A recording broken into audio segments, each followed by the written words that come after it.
We're good.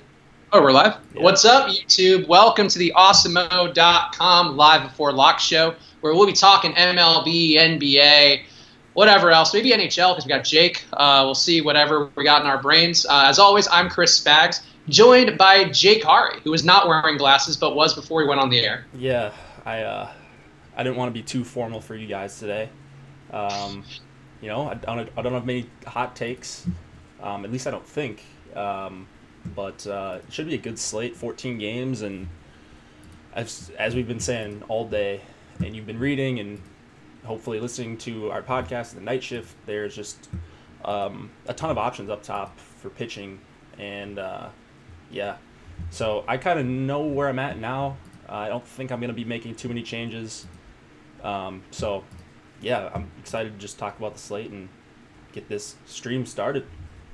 As always, you should be an awesemo.com premium member. Everybody in the chat, especially who's saying hi, we love you and appreciate you, but we'd appreciate you more if you were a premium member of awesemo.com, a website that we both work for, where you will get all the ownership projections, rankings for every sport, basically all the information you need to dominate, like I did last night, coming in first place in the NBA Showdown, along with 1,500 other people. We're going to ignore that part, though, and focus on the part where I came in first place.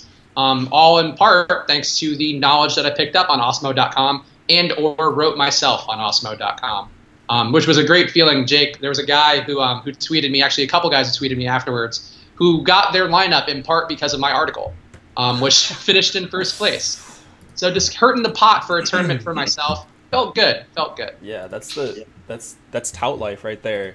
You know, you're going to hurt yourself sometimes, but it's good publicity for us.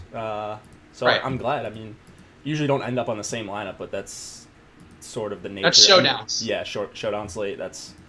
That'll happen for sure. Yeah, it's tough, but I mean, that's what you have to do with you're an NBA guy like me. You got to play the slates that they're giving you. And tonight we have 2 games, so not quite as many as MLB. We'll talk MLB up front because there are so many goddamn games. Jake, where are you targeting for pitchers? Let's start there. Okay, so pitchers, yeah. There's just an absolute abundance of options up top. So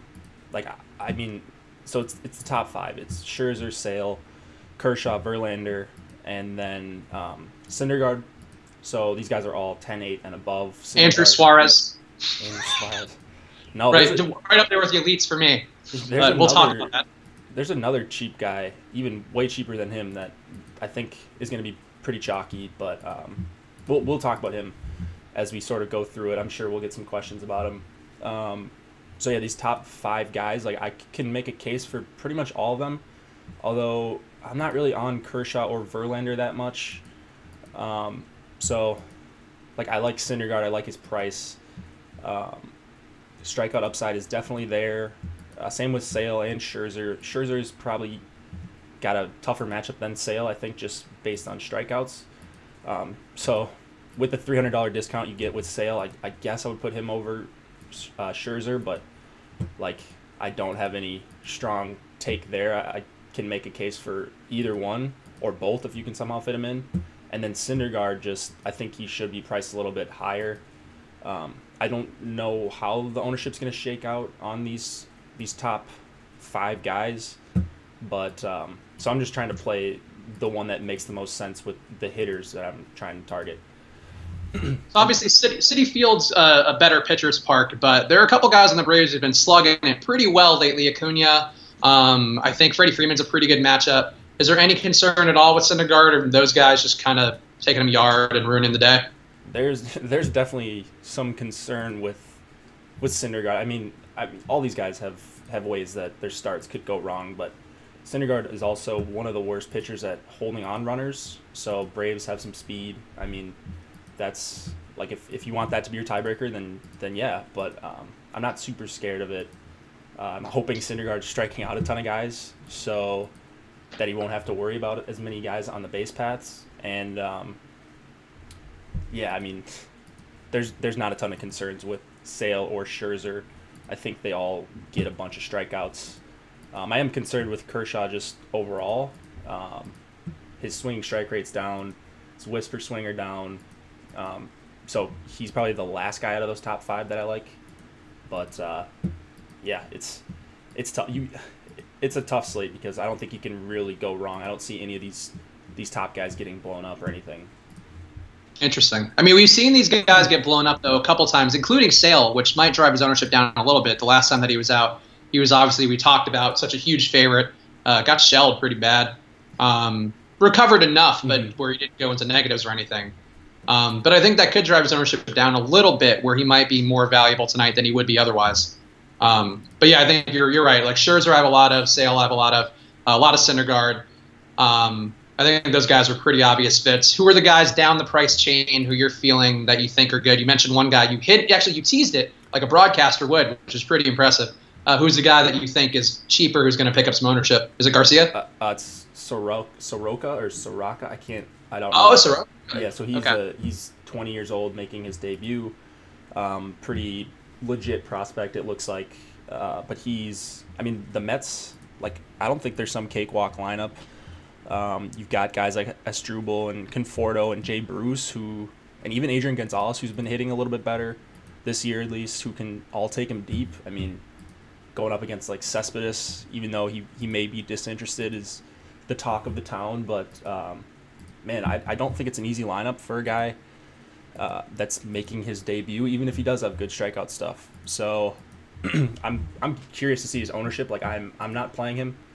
I certainly understand it if you're making a bunch of lineups, but 4K starting pitcher is tough to price up, especially when he's talented. I just prefer the guy that I wrote up in the spotlight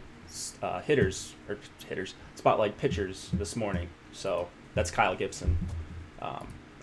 You like Kyle Gibson, and interesting. I actually looked at him more because you recommended him in your article. I wasn't seeing it. I mentioned before, I ended up going to Suarez a lot, just because I like the matchup a little more for him. I like his stuff a little better. Kyle Gibson's strikeout rate's pretty bad. Suarez only had one start, but showed a little more, I thought, at least numbers-wise, that I could tell.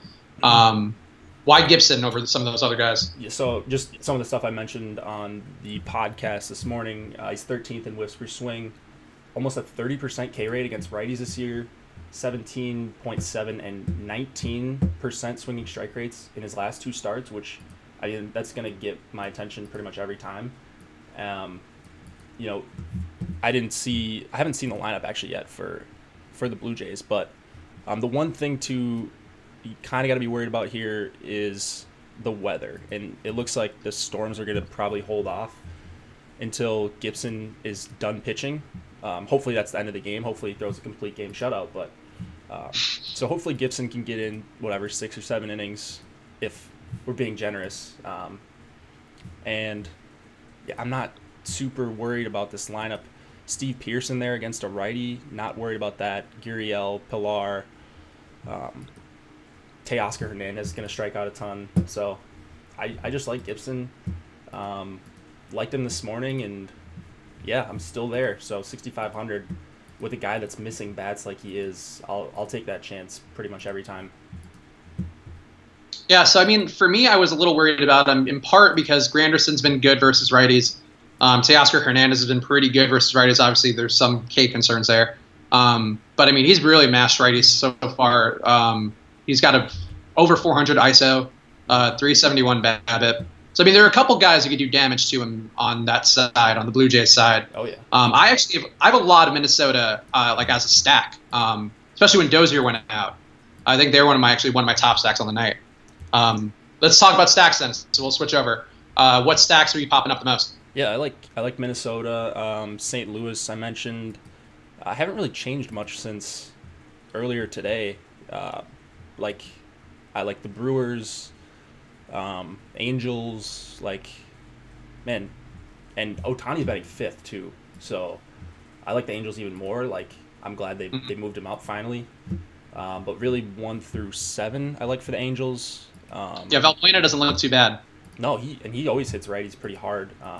And then Alex Cobb is just not very good at all. He's not missing any bats at all. I think he has a 3% K rate against lefties this year. 3%.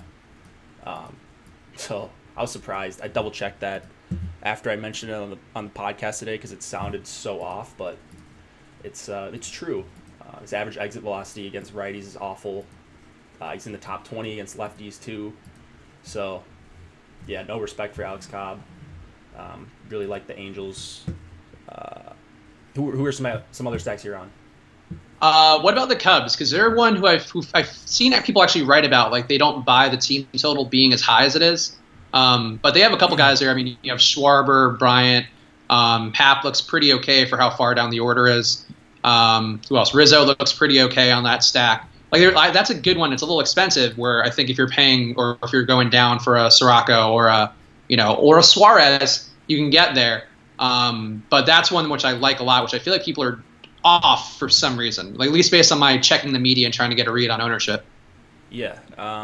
So 6 total usually is going to carry a ton of ownership, and this is another one of those. I don't know if you guys talked about it. I didn't catch the live stream yesterday, but if you talked about the Wrigley wind game and just sort of the effects the wind has on that stadium. Oh, okay. Yeah, we didn't talk about that yesterday. So the wind was blowing out. It's showing that it's blowing out again. So I like the Cubs as a stack, but I didn't end up on them just because I do respect John Gray. Like, he could certainly miss some bats. I don't have a good reason to really be off of them other than I think their ownership's just going to be too high, and we could certainly see another 3-2 game like it was yesterday. Yep, that makes sense. Guys asking in the chat about NBA. We will talk NBA in a little bit, but there's so much MLB to get through. We want to hit it up front. Only 2 NBA games to get through, and I think at this point you know a lot of the main guys. But I'll take you through that, all of the lineups and stuff, on a not site-specific basis, but we'll go through it in a little bit. Let me try to see what other stacks I had that I found pretty good. Minnesota definitely came up the most for me. Like, that was when I feel like I forced a lot, which is not great to force a stack, but I felt like they had the best situations that kind of positions that worked best for me. I tried to get to Tampa Bay. Tampa Bay was tough to stack up in a meaningful way, I thought. Yeah, and I like stacking against Matt Boyd, so I get the Tampa stack. I just didn't really need them with Gibson as sort of my salary relief. So I was able to fit in some Angels and fit in some other bats that I liked without sort of giving away my entire lineup. But yeah, I certainly understand the Rays stack, like Ramos, CJ Cron, and Daniel Robertson. And Cron and Robertson both smashing lefties this year, like over 50% hard hit rate, which is pretty crazy for anyone. The sample size obviously isn't big, but still worth noting at least. Yeah, and those were the exact guys that I had. Everybody else seemed like a stretch. I would have loved Span if he were playing, but he's out, so that kind of ruined that for me. I didn't see anybody else there I was crazy about. A lot of people ask about the Brewers stack. I like them. I'm less into them. I like them when they have Kane in a good spot, and that was why yesterday my home run pick was Lorenzo Cain, because he was in a really good spot yesterday. Today he's not in as good of a spot. I still like Braun. I like Yelich a little bit. Who else did I have? I'm not sure, but Shaw I like a little bit too. But I didn't see that stack as being a must-have one like I felt like it was yesterday. I mean, I love the Brewers too. There's like 5 or 6 stacks that I really, really love. And the Brewers are definitely up there against Homer Bailey. I mean, you should never be scared of targeting against Homer Bailey. So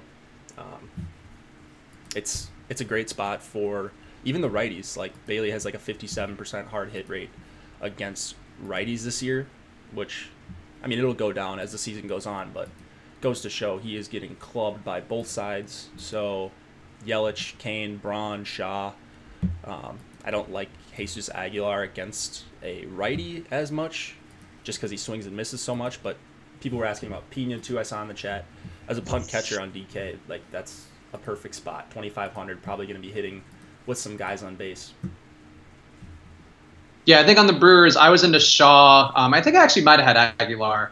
Aguilar does hit for 230 ISO and over 300 BABIP versus righties. So those are usually the thresholds that I'm looking for, like a guy who hits over 300 and 200. In those 2 categories, I usually feel safe to go with. And if it's a little less than 200 on the ISO, then I'm sort of like, okay, he might go either way. Okay. But I think that's sort of that's been the benchmark for me. That's worked pretty well. Actually, my biggest issue has been pitching. Like, I had a couple good stacks yesterday. My pitchers got fucking rocked. I had Arrieta who got negative. I had just a couple guys who were not that good. I didn't go Morton. I didn't go. You didn't go Morton?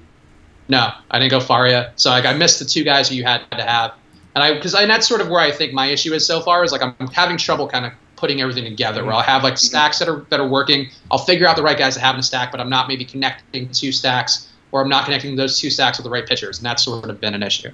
But I don't know. Do you have an answer to like how would you handle that if that's like an ongoing problem that you feel? Just a lot of people we have in the chat are new MLB players. Just piecing it all together. Yeah. Yeah, so GPP, it is really, really tough to win a tournament, and you kind of need to piece it all together. You need to not necessarily have the two highest scoring pitchers, but you need to hit on probably both of them and get, probably some low ownership on one or both of them. And then the bats, like the way I play, or at least I'm trying to play this year, is just doing a 4 or 5 man stack and then putting that with another 2 or 3 man stack and then filling in what's ever left over. Sometimes it works out perfectly where you can get a 4-4. I know that's how Osmo likes to do it, 4-4 or like 5-2-1. That's pretty popular, 5-3. So that just sort of, like if the team's going to go off and you have 5 batters from them and they score 12 runs, then it's a good chance that most of your guys contributed. So stacking is key. You'll see where cash lineups will win GPPs, but it's very rare and really, really hard to do. So I wouldn't recommend trying to win a GPP that way. But look at Osmo's rankings, look at the spotlight pitchers, look at his hitter rankings.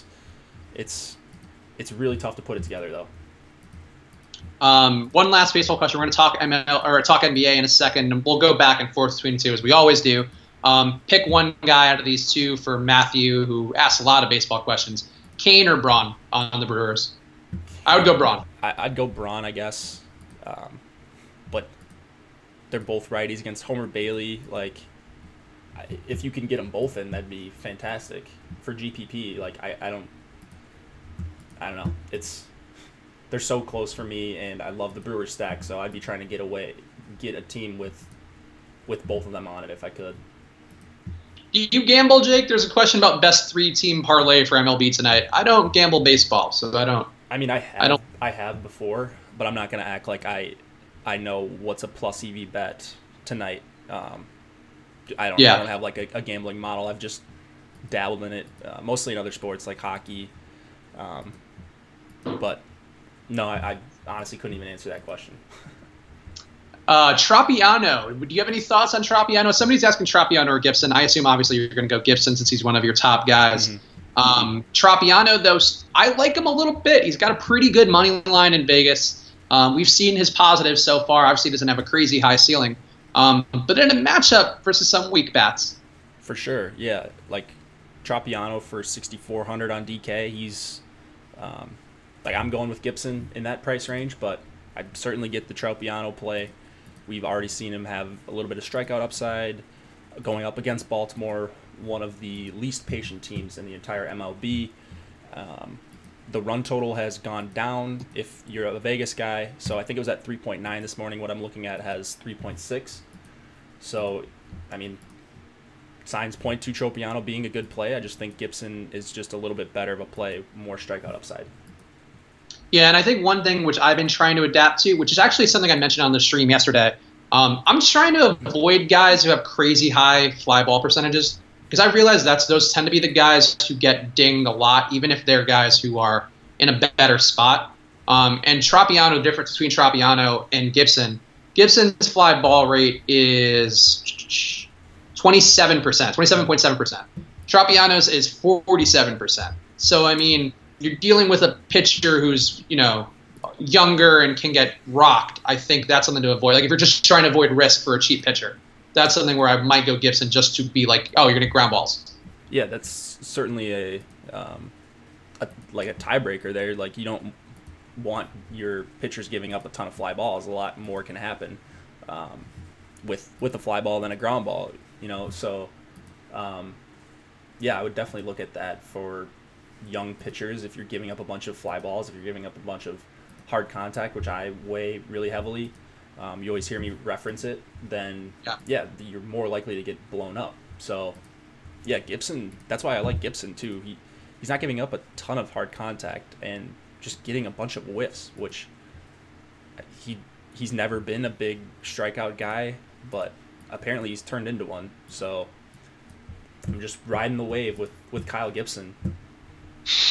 Yeah, I mean, and one guy who jumps out, actually, I checked Baseball Savant after your recommendation because I wanted to check Marco Estrada. That's actually why part of why I'm targeting against him so hard is, boy, he gets rocked. He sure gets rocked. He's got the highest fly ball rate on the slate.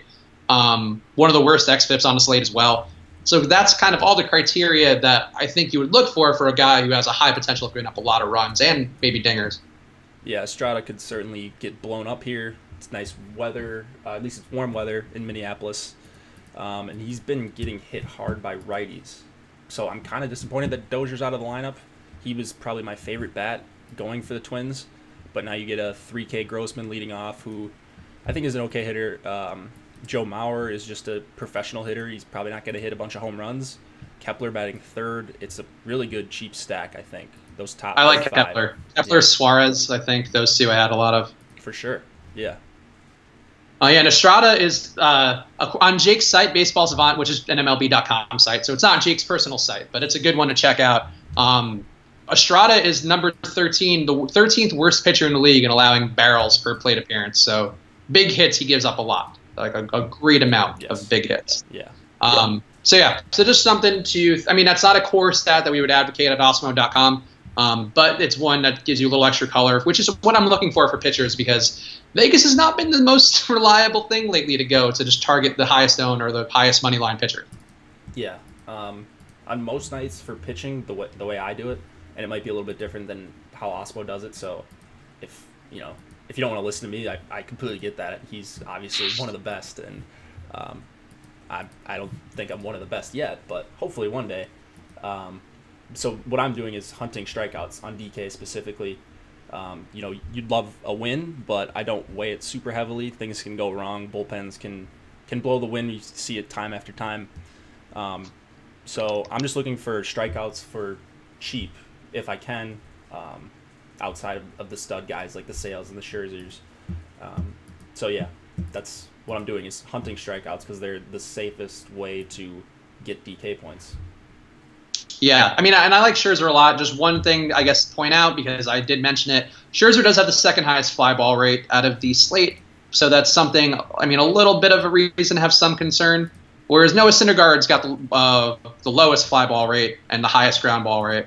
So if you're thinking about stuff in the way that I'm trying to, that's why I would perhaps go Syndergaard. Though, you know what? I still ended up with a lot more Scherzer than Syndergaard anyway, so I didn't listen to myself. We'll look back on this and remember when Scherzer gets fucking rocked. Chris, I know what you do, but I'm wondering if Jake does max lineups.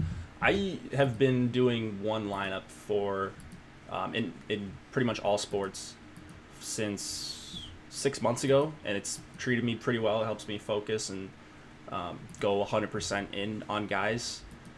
So you get sort of an ownership discrepancy there with you compared to the field, even if a guy's like 30%. If you have one lineup and you have him on your lineup, you're still gaining an edge on 70% of the field. So I've been going with one lineup.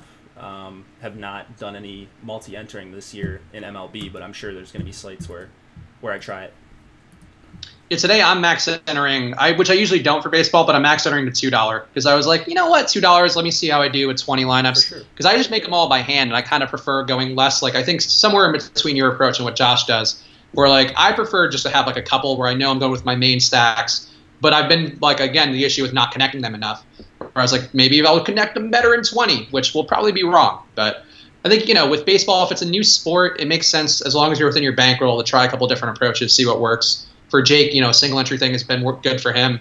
I think I like having a couple of entries in a bigger tournament. That's just how I like to go about it. But Osmo always recommends going max entering whatever you can. So if you're a single entry, that's fine. You're max entering a single entry. If you're max entering like a 20 entry $2 tournament, then you're max entering, like that's your best possible chance of winning a tournament. Yeah, basically. If $40 is like where you're looking to play, like go play the $2. Like it's big enough where you sort of get a taste of what MME is kind of like. And I mean, I used to do that all the time, play the $2. They didn't even have a $2 the last few years in DK. They had like the $4. Right. So, and I think they have a $1 too. So it's 20 max, and those those 20 lineups, you hope you have a couple that are alive at the end of the night, and you know what you're rooting for. So with one lineup, sometimes, like, it's more times than not, it sucks because you want exposure to a bunch of players that you know you're not going to be able to play, and that's all sports.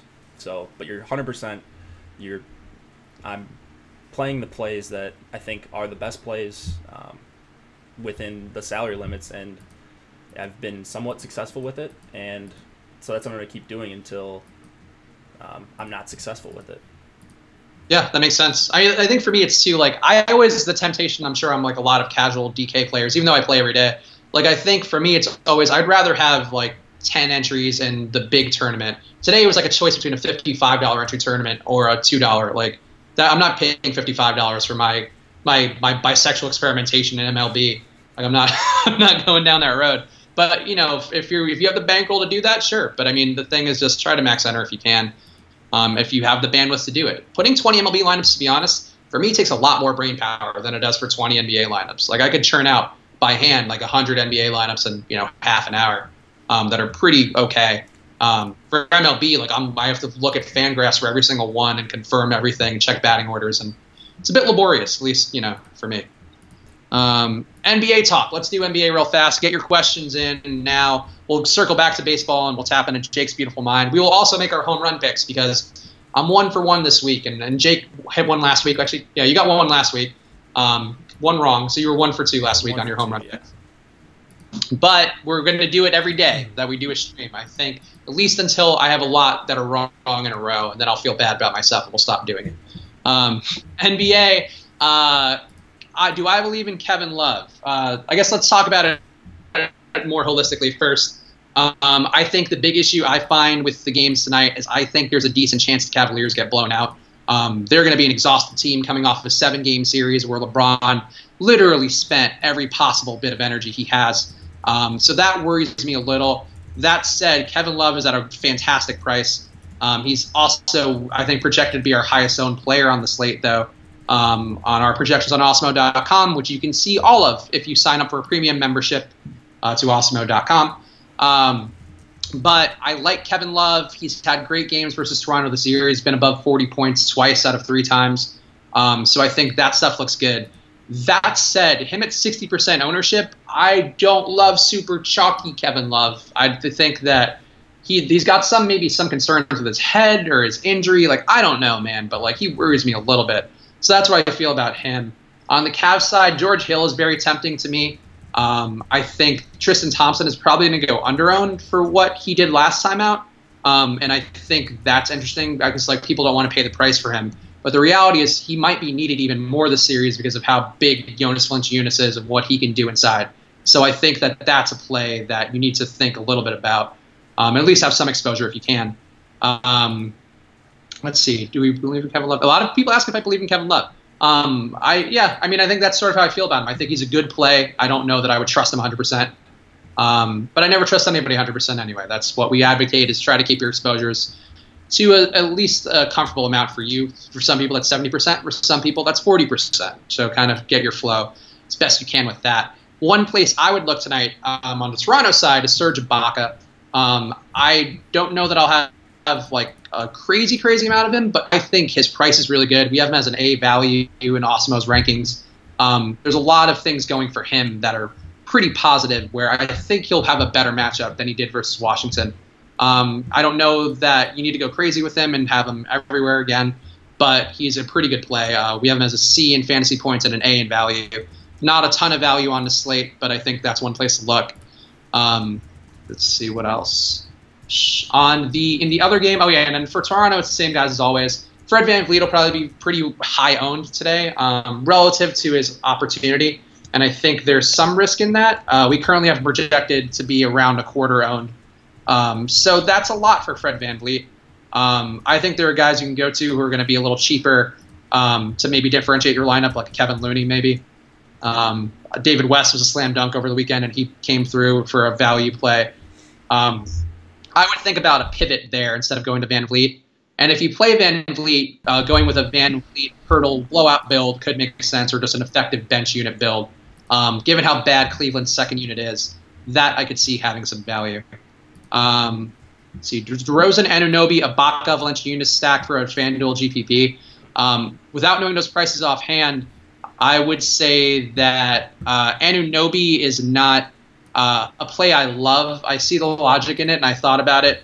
I think that DeRozan, Ibaka, and Jonas are great. I think Jonas is one of my favorite plays on the night, just because if they play Tristan Thompson, Jonas is going to be inside the paint where he needs to be, because Tristan Thompson's not spreading the floor. So you're going to have him in the location that you need to have him, whereas like Miles Turner was kind of all over the floor. Or excuse me, not Miles Turner. Gortat is running a lot of picks and stuff, and I feel like that's sort of where you don't want to be, is out on the wing where he's not as valuable. You want to be plastered in the middle, this fat ass in the paint, just blocking, getting boards, doing all the stuff that he does best. And I think that he's one of my favorite plays on the Raptors side. Lowry, I actually like more than DeRozan, not from a price standpoint, but because I think he's going to play a little chippier than DeRozan will. I think that Lowry will remember a lot of the negative stuff that the Cavaliers did. I mean, they basically stomped Toronto last year, broke their hearts in a pretty painful way. I think that Lowry is the type of guy who will remember that and come out with a hot Toronto crowd, try to do everything, whereas DeRozan just doesn't match up stellar. So I think that, to me, is how I feel about that game. For the Golden State Pelicans game, I think it sort of depends on what you think is going to happen. Vegas thinks there's a decent chance that that game blows out. So, and obviously they blew him out the first game without Steph Curry. I think that the Pelicans can keep it competitive tonight, and that's how I'm planning. And if they keep it competitive, that's going to be because Drew Holiday is good. It's going to be because AD can do some more stuff at a price that's much cheaper than LeBron's. I think I like Rondo. Mirotic, I like the least out of the group, but I still like him. I'm a little interested in Etuan Moore. I actually had a fair amount of Etuan Moore because he makes a lot of stuff work, but he's a fine play. On the Warrior side, obviously Steph Curry's back. Steph, I have a fair amount of. I think he's a good play, especially at his price on DraftKings. I think he's an okay price on FanDuel, but he's a great price on DraftKings.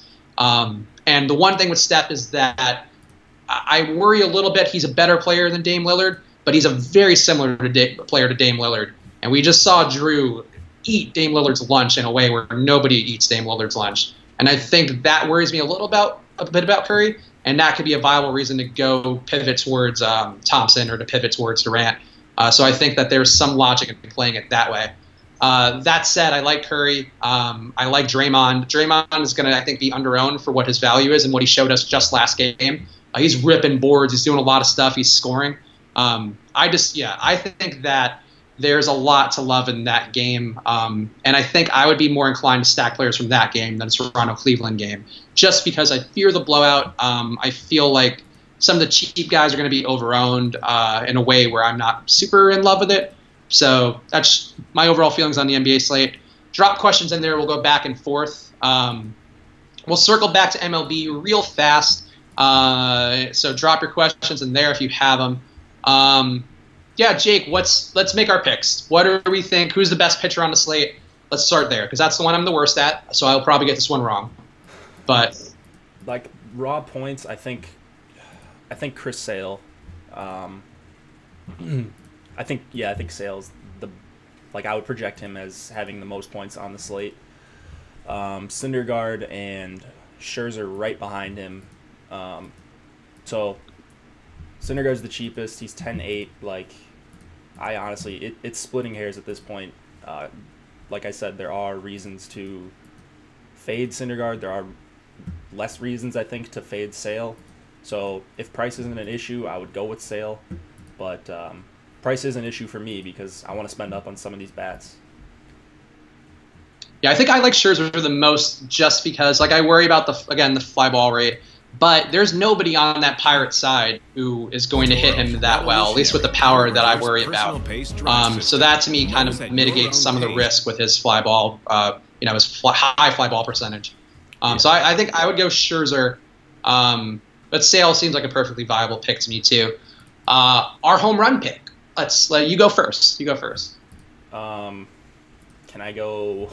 Well, Mike Trout is the easiest one. I think he's got probably the best chance maybe on the slate to hit a home run, but that's Otani's not a bad one either. Oh yeah, so the other guy was going to be from the Angels too.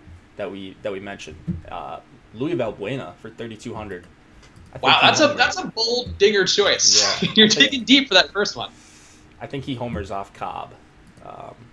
I like Valbuena. Just as a player, I've always liked him. He's always like 3K, and if he batted 6th, people would play him all the time. But since he bats 7th, no one plays him. So I'll gladly play him for 3,200. I like Valbuena. That's a bold home run pick. So if that one comes through, you really put yourself on an island. Like I felt like Lorenzo Cain was pretty strong like yesterday, but that's at least like a star player. Valbuena's a guy coming off the bench who's had a tough run, but all right, Jake. Has he not been hitting well? I don't know. I just know he hits righties very well going back to last year. Yeah, no, he does. He does on like FanGraphs. He looks good, but I think as a player, he's been up and down for the Angels this year, at least from what I was reading today. And that's why I guess he's getting as much run. Yeah. But you know, I don't hate it. I like your boldness of the pick. That is a spicy take. Well, I would say. Keep in mind, my first one was Trout, so not all that bold, but like I True. think Trout has the best chance, but that's cheating. I'm gonna go with I'm gonna say this isn't a surprising pick, but a pick who I thought was due yesterday, and said it was Moreland who hit the home runs. I think JD Martinez goes yard tonight. I like JD Martinez. I actually like the Sox stack a fair amount. Yeah, I think that would probably be my guy. I'm going on the spot though, because I don't know that I own the most of him, so I might not truly believe that with my heart. But Martinez looked really good to me on paper, and I think I probably should. Let me just double check, make sure there's nobody else I'm completely missing out on. I feel like I should go Ohtani though, just to be like another Angels guy. Well, then you better stack up the Angels, because if I think Valbuena is homering, and you think Ohtani's homering, then it sounds like you need an Angels stack or two in there. I have one. I actually had one with Cozart that I swapped out for Valbuena, which I feel pretty good about. Yeah. But yeah, I think I'll stick with Martinez though. I think Ohtani's in a pretty good spot, but he's coming off a little injury. You don't know. There's a little risk there. But yeah, again, the Angels look really good, and it's tough. Actually, one thing that I imagine you won't like about the Angels, to stack them, you're kind of eating all 3 outfield spots, right? Or at least you might be. Yeah, you could. I mean, you certainly can. I like Upton too. Yeah, I like Upton. Love Ohtani, love Trout. So if you just want to take care of outfield like that, then by all means, go with 3 Angels outfielders. I think they're all really good plays. And that is the only DFS play you can make, which has a movie named after it. So there's probably some good juju that you have Angels in the outfield. Angels in the outfield? Yeah. Yeah. Perfect. That's like a fucking 20-year-old movie now. Kill me. I think it's before my time. Oh, God. It was a great movie. I think it might be, because I think it came out when I was like 8 or 9, or maybe even younger than that. But I don't remember anything about it besides there being Angels in the outfield for playing for the Angels. I just know the name. I just know it's a movie. That's it. It's one of those feel-good like baseball movies, but for like very much for kids. There were actually a couple in that era where it was like Rookie of the Year and that. Yeah, those were like big. Yep. Rookie of the Year's a good one. That's one where you could imagine yourself being the kid, like, whoa, I broke my arm, and all of a sudden I'm throwing 95 on him. Like, yeah, that's great. Totally believable. Yeah. If I had to pick one, yeah, JM's asking the important question. I think Rookie of the Year is definitely the movie. Angels of the Outfield, if you're like a sheltered like Christian kid who needs like a movie that your parents are okay with. I think that's also that's probably the way to go. Overall, baseball movie, Sandlot's up there. Bad News Bears in terms of a movie which is not appropriate, which they tried to remake and just killed all the good parts of it. Yeah, not the best. Actually, here's a question. What about a Cardinal stack tonight? Because I actually like them a little bit. People are mentioning Pham in the chat. Yeah, did I not mention Cardinals off the top? Because I really do like Cardinals. If you did, I think we blew past it. But yeah, I like DeJong. I like DeJong a lot, though, and he's not been great. Yeah. Yeah, 1 through 7 for me. This is one of those nights where I wish I had multiple lineups and could throw like whatever $50,000 and max enter every tournament on DK, because Cardinals are one of my favorite stacks on the night, but I don't know how much exposure I'll have to them just because like I think they're going to be pretty chalky. All their prices are pretty good. Pham's the most expensive, but he's leading off for 4,900 against James Shields, so he's definitely in play for me. May even end up on my lineup if I can get some St. Louis exposure. But I think the best play for me is Jose Martinez for 3,600. I love that on DK. Ooh, interesting. 'Cause my Cardinal stack, I have DeJong, Fowler, Pham, Carpenter, and then I'm either cycling in Wong or Molina in that spot. So I'm doing like a stack, like a down the order stack or an in the middle of the order stack. Yeah. Yeah. But I think Wong is super cheap. I think that helped me get to, they helped me get to a couple better pitchers. Yeah, I like Wong. I think Wong is okay. Not like a lock or anything, but I think that stack is pretty interesting, especially because we all know how bad James Shields is. James Shields' price, like obviously I've only been playing a few weeks. His price has gone down hilariously as he's gotten rocked every single time he goes out, and everybody stacks against him. So yeah, just cannot miss any bats. Like the xFIP is bad, the hard contact's bad, just everything. The matchup's awful for him. I think some of these guys for the Cardinals have pretty good chances of taking him deep. That's why you're seeing the 5.6 run total. I don't know. I wonder how chalky they're going to be, if at all, because you got the Red Sox, you got the Twins, the Cubs, who else? Oh, the Angels, and then the Brewers and Reds. Both sides of that game, I'm sure, will be popular as well. So maybe ownership's not that big of an issue tonight. I think ownership might be spread out a fair amount.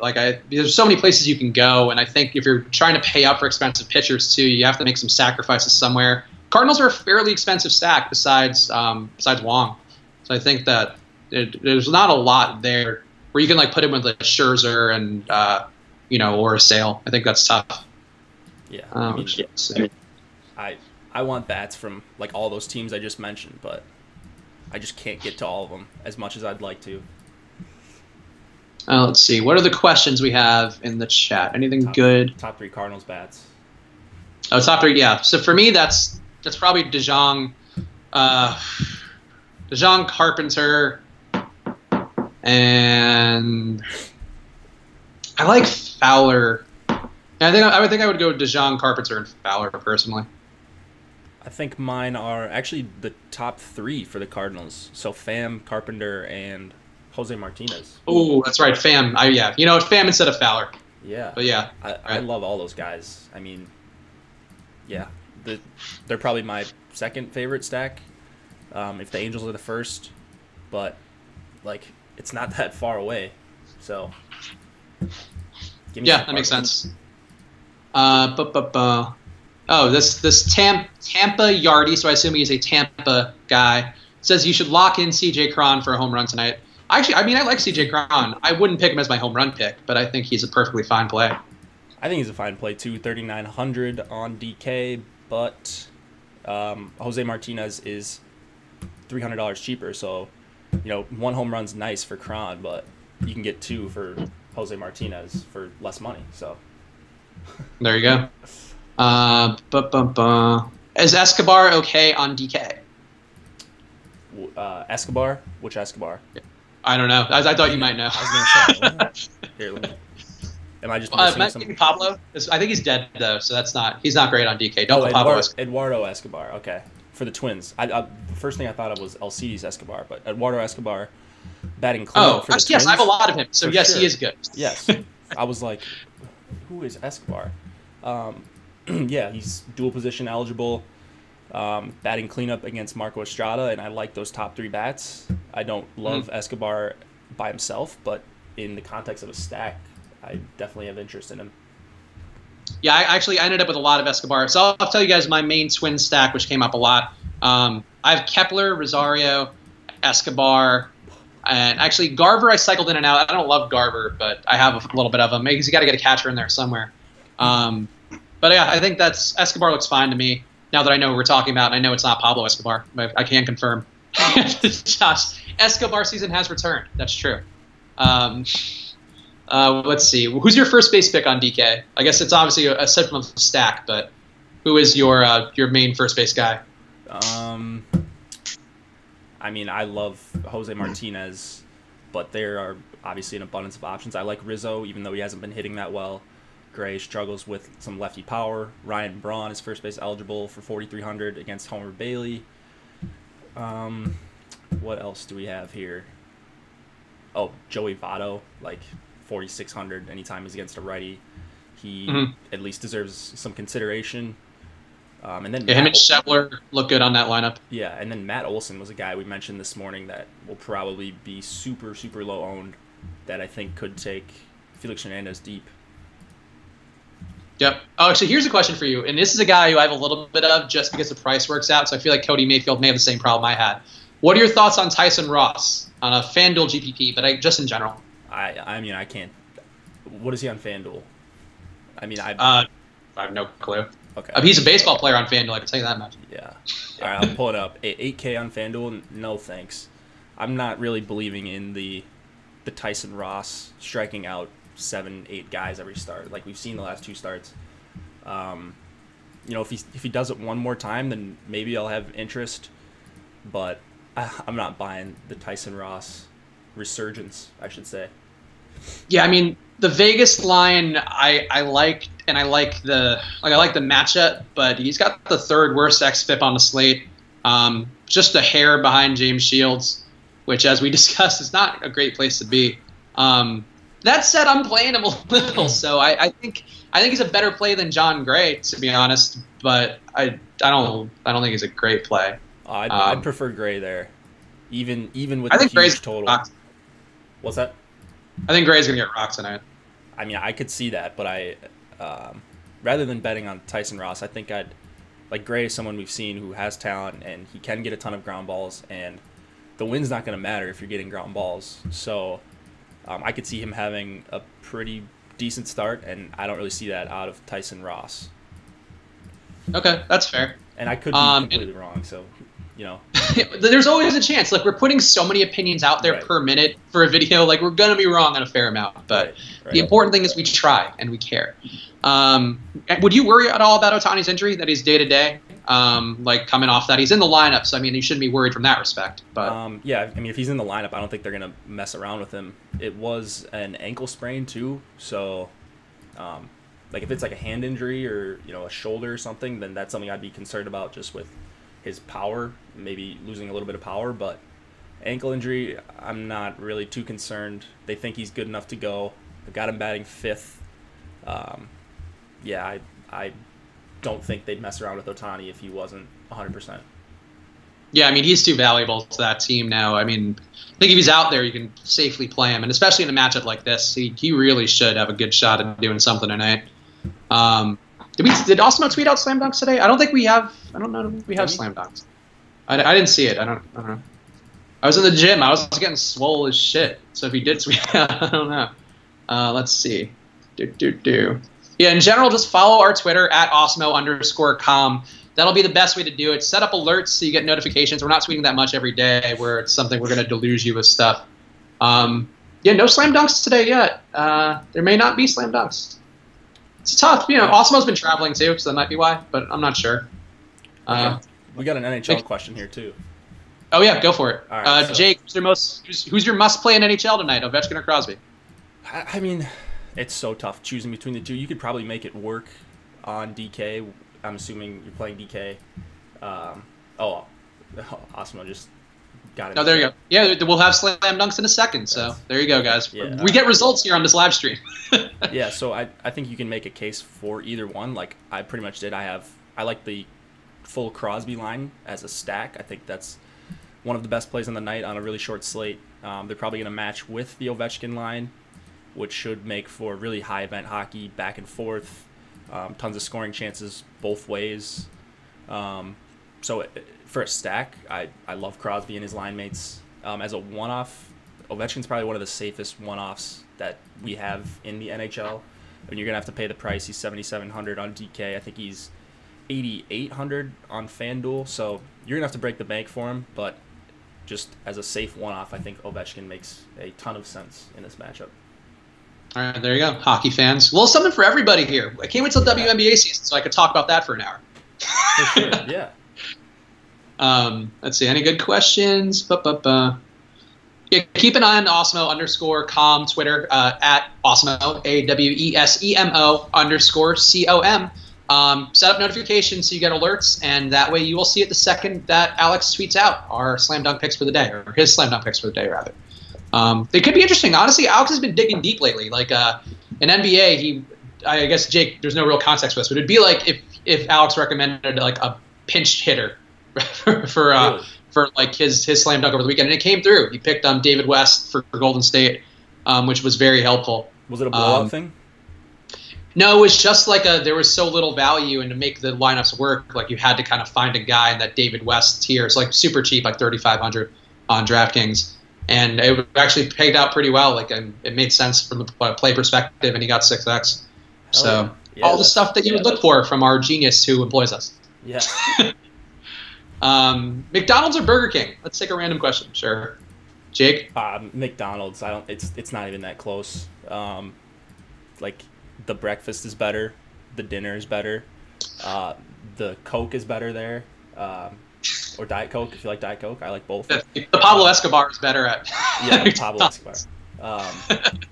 Yeah, everything's better at McDonald's, I think. Not that I don't like stuff from Burger King, but McDonald's as a whole is just it's the nut play. Burger King has really slipped, I feel like, in the brand perspective, where they've fallen so far back in the fast food race where, like, I loved them as a kid, and I actually think their breakfast is very underrated. Their sandwiches are fucking dope. They have French toast sticks. Lots of, like, good fat people stuff to enjoy. But McDonald's is now, like, they do so much more, and Burger King is, like I would say, kind of the hood brand. Like, they're not doing a lot. I actually ordered from Burger King the other day because they have, like, delivery on Seamless now, because they're probably that hard up for people to come into the stores.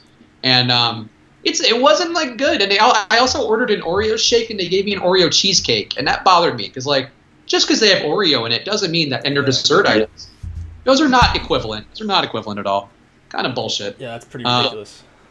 Yeah, I would if I could slap the king in the face and he weren't gonna like eat my soul, I would do that. I would do that absolutely. Now we're just talking fast food. It's not. It's like, Jake, you're getting part of the Josh blowback of the channel now, where you're gonna talk fast food. You might have to eat chicken nuggets at some point on the stream. We gotta merge everything together into one. I'd love to. Yeah. McDonald's chicken nuggets are the GOAT. So, yeah. But no, well, you do have Chick-fil-A in Minnesota? Yeah, we have one. They just put one like 5 minutes away from my house. So I'm actually not the biggest fan. I've had it a few times. It's not bad by any means. I don't think it's my favorite. I love, like, Chipotle, and, like, if I'm getting a sandwich, it's like Potbelly. So Chick-fil-A is just kind of in between there. Don't have a strong opinion there. You gotta get. I mean, the thing is, you have to get the sauces. I've had this exact talk with Josh on the same live stream. You have to get the sauces. You have to get, if you like spicy food or can tolerate spice, get a spicy chicken sandwich. But again, the Chick-fil-A sauce, the Polynesian sauce, even their barbecue, like, they all really make it work. Yeah, we might have to make you eat Chick-fil-A on a live stream too. We're just gonna steal all this stuff from Josh and just give it to you, Jake. Yeah. Josh says he said he couldn't be happier. Jake, is it true you go outside with a surgical mask? I don't know what that means. I think he's saying that you're a germaphobe Asian person, is the implication. Germaphobe? No, I don't think I'm a germaphobe. Like, you know, who likes germs? But, I mean, I'm not washing my hands every... how come you went to St. Thomas University? Yeah, that's where I went to school. University of St. Thomas here in St. Paul. So... Oh, not on the Isle of St. Thomas. No. I wish. That would have been a lot better weather. A lot easier to walk to class. Yeah, I mean, that's part of why I went to USC, was like, I was growing up in New York and it was cold and miserable, and I was like, you know what, I need the opposite, because everybody was staying local. Now let's go somewhere where it's sunny and there's blonde girls. And in hindsight, I was sort of ahead of the curve with that, because, like, that's the thing every adult says now to kids. We're like, go to college somewhere warm, that's all that matters. And, like, that really is all that matters. Like, should have paid a little less for college in hindsight, and just gone somewhere, like, gone to Florida. Just had a fucking blast.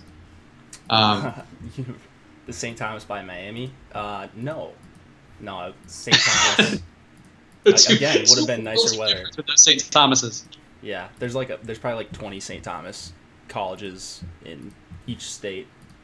Oh, there you go. Yeah. That's the cool part of this. I Hard to Die goes to FIU, and he's on here, and he thinks, like, you know, he's surprised that you would move from Florida to Minnesota, and I would agree with that. But now we know that you're just a Minnesota boy who loves his hockey. Yeah.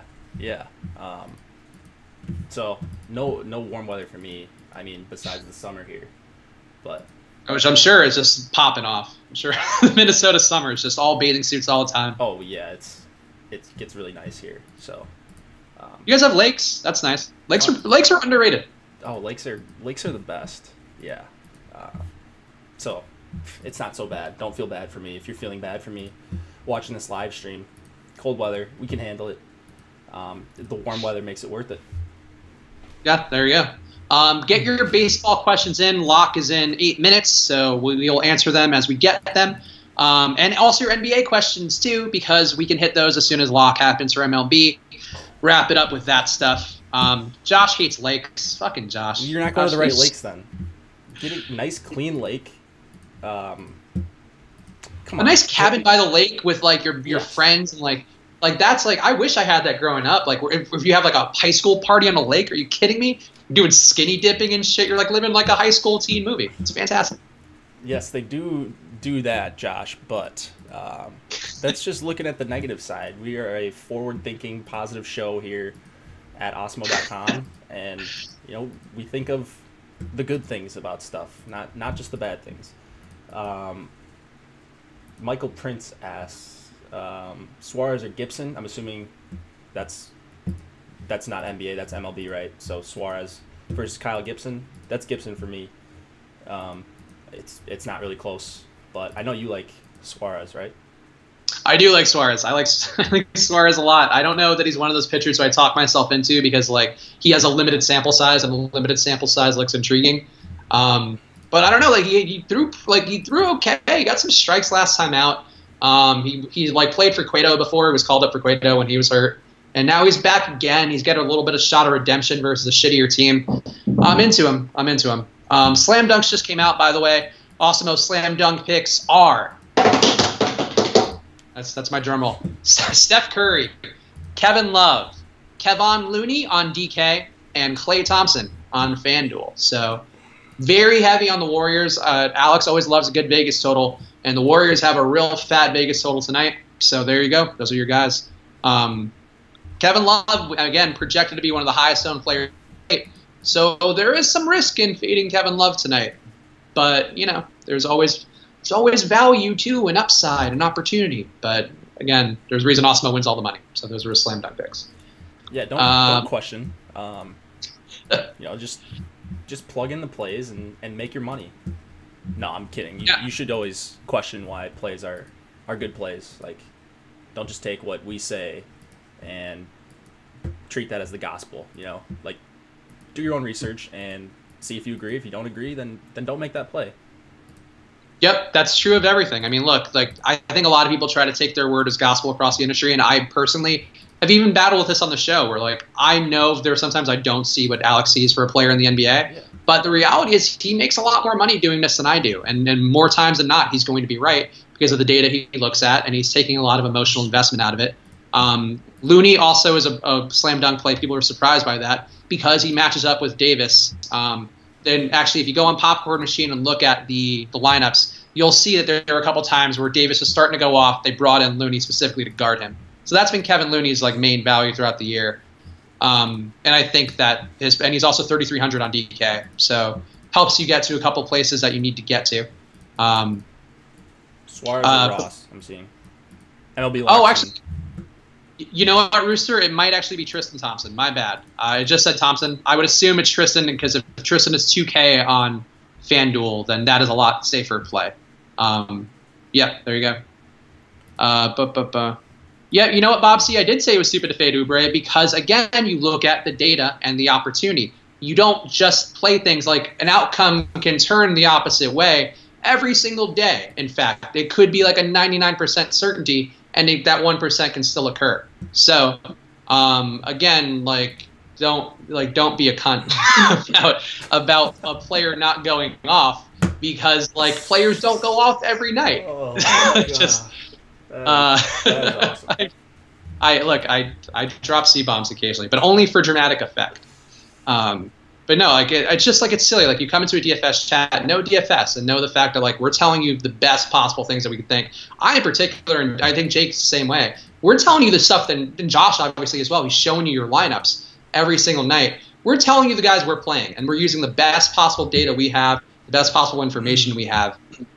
So like, yeah, sometimes they don't happen because there's variance. There's a thing called variance in every sport. And sometimes I'm just wrong. Like sometimes I'll look back on a play and be like, wow, what was I thinking? That was an awful play. Like this bias was showing. Like I need to fix that. So, but as of now, this is the best information I can give you. Like that's sort of what your point is, right? So, yeah, and I mean there wasn't plenty of sample size that showed anything. Like there's, again, if you look at data through a certain prism and you try to find data to prove an argument, you're not looking at the holistic thing, which is just performance per minute and just usage rate and just the minutes he's going to get relative to his price. Those are the things you have to look at in every fantasy sport. Just they're looking for relative value. And if you try to get too cute, it's going to burn you more often than not. Bob C., I'm not toning down the arrogance. I'm telling you my opinion on it. If you want to come into the chat and like try to like troll us, that's fine, but you're going to get shit back. And you're just, we're telling the stuff that has data behind it every single time. Here, Jake, here's a question for you. Just pick one. LeBron James or Durant? They're two completely different prices. Which player do you like more as a human being? LeBron. Yes. I mean, LeBron is a better play. Durant is much cheaper. It depends, as Josh always says, it depends on what you're getting with the money difference. So I think that LeBron is definitely a better play, but Durant is, I think, $2,000 cheaper on DraftKings. So you might want that $2,000, and LeBron might get blown out tonight. Who knows? Chris, don't feed the trolls. Well, do you like interacting with trolls? If my place, if what I tell you sucks and you go with it and you lose money, you can tell me I made you lose money. Like, that's fine. I'll retweet you on Twitter or something and make fun of myself because DFS is fun and I'm trying to make money just as much as you are. So if I lose, that means, or if you lose, then that means I probably lost too. So whatever. Yeah, I mean, look, I think that's the thing. Like, I don't really. I think I get a little mad about people who are dumb and don't get stuff in the chat and like that. I mean, or we're coming across as dumb because you can't account for tone, you can't account for the people as human beings. But I think like people who come in and try to go like, well, you're the one. It's like, okay, if you're gonna try to play that argument, like let's point to other successes that we have every single night.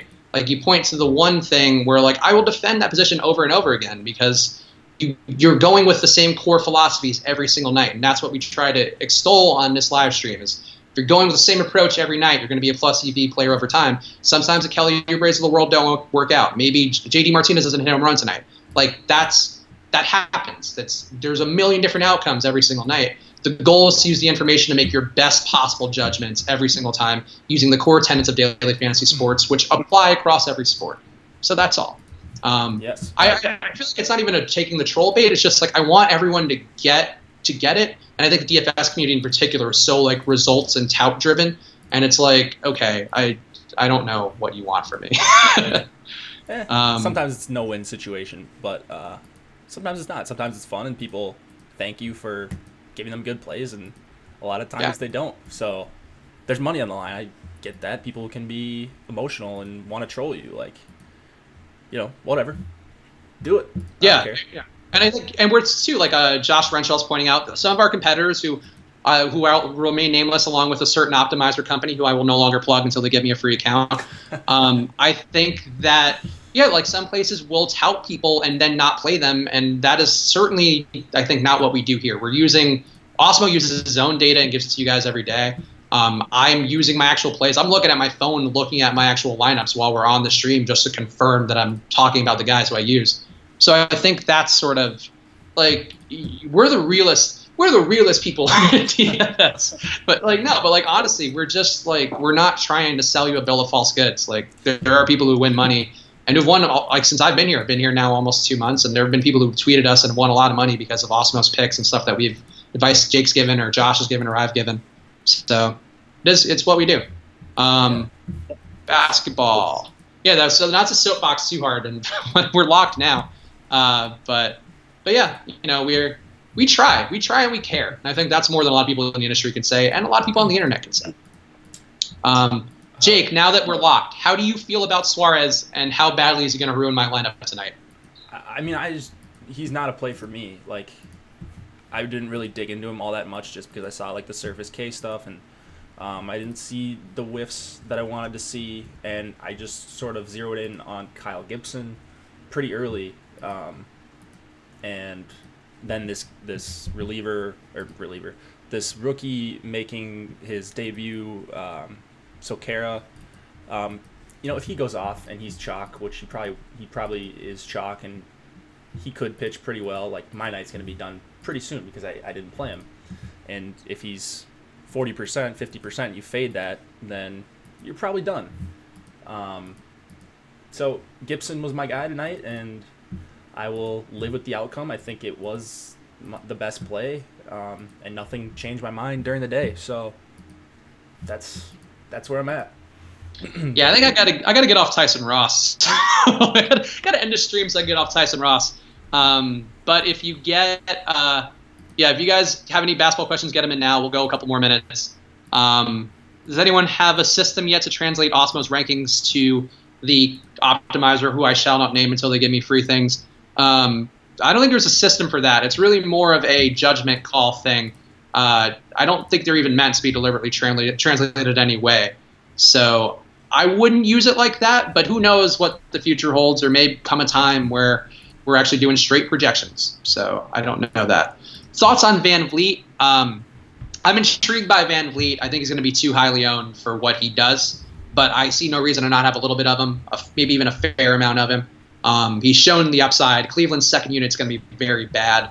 What I would do is play him more of as a pivot off of certain aspects. So if you think, I think Lowry's going to have a good game. If you think Lowry's not going to have a good game, maybe go Van Vliet.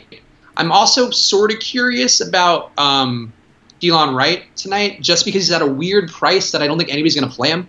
And he does get crunch time runs sometimes. So that's one play I've thought about, thinking more about this short NBA slate thing. How to try to pivot off of that, especially after I finished in first place with 1,500 people yesterday. Been thinking a lot more about trying to be contrarian. And I think that Delon Wright might be the contrarian play because a lot of people are going to be into Van Vliet. That said, you guys are right that he doesn't need a lot to hit value. So it's all about how you're constructing your lineups, how you're approaching it. I would say if we're touting Looney as a play, I think Looney's a pretty good pivot off of Van Vliet, who can give you similar production and hopefully get you on a different path. So there you go. Jake, do you think the Penguins win tonight? Yeah, so I just answered in chat. I think they do. I mean, I'm not confident. It's the NHL playoffs. Like, the way, and if you're talking about, like, the goalie win on DK, the way I pick my goalies is pretty much last. And whatever I have money left for once I get all the skaters in that I want. So I'm just trying to correlate, like, if I have a 4-man skater stack, I'll try to get that goalie in, just because if the stack goes off, the goalie's probably going to get the win. So, like, if I was betting, I guess I would bet the Penguins because I think they're going to win. They're pretty sizable favorite in Vegas. I think they're probably a better team. So, yeah, I think the Penguins win. Yeah, and this is like a new series, right? This is the third game. So in both series, Nashville and Winnipeg. So they do the 2 games it was 2 games in Washington, now 2 games in Pitt it'll be, and same with Nashville and Winnipeg. I'll take 3 quick basketball questions. Let's go back to hockey in a second because I do have one follow-up. Corver, J.R. Smith on FanDuel. I think Corver's got more upside. J.R. Smith is a safer play. Siakam or Looney on FanDuel. I would go Looney, but I think Siakam has shown he's got some upside, and there is a chance that matchup-wise he gets a little more run. I wouldn't play Siakam with Ibaka would be my one thing, because I think that they go against each other in terms of how Dwayne Casey structures lineups. On FanDuel, Drew or DeRozan, I like Drew to come back tonight. I picked him for my featured image for the Switch and Hedge today because he's the guy who's going to shape the series. Either he goes off tonight or he doesn't. I think DeMar is a little safer, but I would personally go Drew because I think the Pelicans can be a surprising 1-1 after tonight. That's my hope. What was my hockey question? Oh, yeah. How the fuck are the Golden Knights in this? Like, they're an expansion team. Why are they so good? Yeah, I mean, so the expansion rule, it's kind of complicated, but it was... I think a lot of teams made mistakes. Florida, namely being one of them, they let go of 2 guys that play. So Jonathan Marchessault and Riley Smith, who play on the top line now for Vegas, and that line's been dominant the whole year. Like, so it was just sort of things lined up for them with the expansion rules, and then teams didn't want to give up some of their veterans, and so they couldn't expose them, so they had to pay Vegas. Now Vegas has some money, and they're getting these young players that maybe didn't work out at other spots, but now they're getting a chance to play like top 6 minutes or top 4 minutes for a defenseman. And like, I thought it was a fluke at first, but they're legitimately good. Like, they're going to be good for a while, I think. Do you think they can win it all? I mean, I don't think they're like a favorite by any means, but like I would have probably Nashville and Winnipeg. I think probably whoever comes out of Nashville and Winnipeg wins, but like, they're in the Western Conference. They'll play Nashville or Winnipeg next if they win, and I wouldn't be shocked if they won that series, honestly. Like, I like that approach. Like, that's the one thing where I feel like hockey is definitely not one of my preferred sports. But I think the way that they handled their expansion draft is much more interesting than the way like the NBA has done it with their most recent ones, or the NFL, where you basically just cripple the team for 4 years and they have no chance of competing because you give them either like the bottom. I think the NBA's protection rules are you protect like the top 9 guys or 10 guys. And so you're basically just picking like flotsam guys you could get as like a free agent anyway, or guys with bad contracts or guys who they just don't want. And then you also can't get the number 1 pick in the NBA for the first like 4 years or something, or 3 years. So they do a lot of stuff to try to inhibit it. And I like the idea, like the Vegas Knights, they have a good Twitter, they have a new team, people are like bandwagoning them pretty hard. I think it's fun that they're actually in the mix to win it all. And it like they are a fun team if you watch them. Like, if you enjoy hockey, even if you're not playing DFS, like, they're a fun, fast team with 2 really good lines, and Fleury's playing as well as he's ever played, really. Well, maybe not as well as he's ever played, but he's playing really, really well this whole season, and they're just fun. Like, I can't tell you how fun playoff hockey is, and Vegas is one of my favorite teams to watch right now. Oh, is that you playing a horn to celebrate Vegas? That was me. My phone just almost emergency called. So that would have been so enthusiastic about Vegas that you have to call 911 to tell them about it. Yeah, I accidentally pressed my home button a bunch of times. You were just too excited about hockey. You had to touch something there. Yeah. Siakam or Looney on DK. Looney is a slam dunk. Siakam is not. So I think that says it for me on Looney. I have more Looney than Siakam. So that is also the other way I would say it. One last call for slam dunks in case you missed them. The slam dunks are Steph Curry, Kevin Love, and Kevon Looney on DK. Kevon Looney is just on DK, rather. And then Tristan Thompson on FanDuel. I guess he's at a really stupid price on FanDuel, so that is why that's the play. And I think we've done enough today. We've talked a lot. I've yelled at people and called them epithets. I think that's all the check marks I had to hit for the day. Jake, you got anything you want to throw in there? No, just enjoy watching sports tonight. There's 3 good sports going on, and man, it should be some good ball or puck all the way around.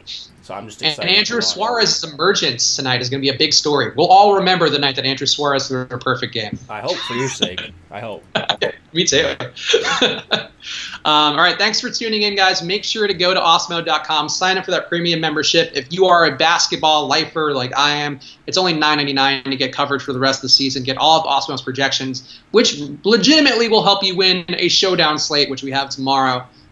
You could really figure out how to contemplate, or rather calculate, your ownership and figure out how chalky your lineup is. And I think that's actually a decent part of why so many people finished in first place tonight. But whatever, we're helping the world. Also sign up for Playline, playline.com/r/Awesemo. We're doing a contest on Friday where you're going to pick some lines. We'll talk more about that in the coming days. But get in there now so you get your free deposit. You get a free $5 just for signing up. So you get in now, and you'll be ready to go and compete against me and Josh and Jake and Awesemo himself on Friday, and win some money because there'll be a lot of overlay. So like I think our biggest tournament yet, where the top prize gets $2,000. So it's a good one to get in on if you haven't played Playline yet. Yeah, make sure to subscribe, like the videos, watch Jake's stuff, his night shift videos, which are very helpful for kind of thinking about the slate of MLB as it comes up. And we will be back tomorrow with more stuff. Good luck, guys. Good luck, guys. Have a good night.